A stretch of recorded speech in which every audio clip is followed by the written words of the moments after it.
چنانچہ اگر ہم چاند پر غور کریں تو اس کا بھی ایک سائیکل ہے. ایک وقت ہوتا ہے کہ چاند نظر آتا ہے، اس کو کریسٹ کہتے ہیں، ہلال کہتے ہیں. اسلامی مہینے کی ابتدا وہاں سے ہوتی ہے.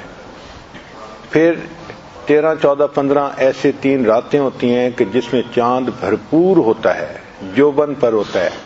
ان کو ایام بیج کہتے ہیں، اور ان راتوں، ان دنوں میں روزہ رکھنا سنت عمل ہے. پھر چاند گھٹنا شروع ہو جاتا ہے، حتیٰ کہ ایک وقت ایسا آتا ہے کہ چاند نظر ہی نہیں آتا، اس کو نیو مون کہتے ہیں. اور اس کے بعد پھر نیا چاند نظر آتا ہے، کریسٹ نظر آتی ہے، اور نیا مہینہ شروع ہوتا ہے.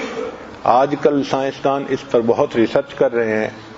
چنانچہ ایگریکلچر کے فیلڈ میں ان کا یہ دعویٰ ہے کہ اگر ہم چاند کے سائیکل کو مد نظر رکھ کر فصل بوئیں تو فصل میں بیماریاں بھی کم آتی ہیں اور اس کی پروڈکشن بھی زیادہ ہوتی ہے.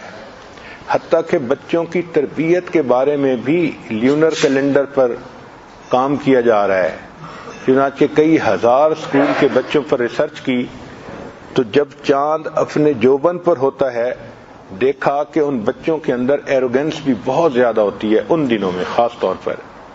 اور جب چاند ابتدا میں ہوتا ہے تو بچوں کے اندر فطری طور پر ماننے کی صلاحیت زیادہ ہوتی ہے. چنانچہ لیونر کیلنڈر کو سامنے رکھ کے بچوں کو وہ کام بتائے جاتے ہیں کہ جن کاموں کو میں وہ ماننا ہوتا ہے تو بچے جلدی مان لیتے ہیں.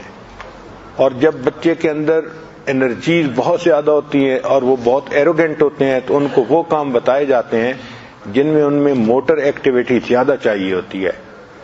تو لیونر کیلنڈر کو یوز کرتے ہوئے بچوں کی تربیت کے اوپر بہت کام کیا جا رہا ہے.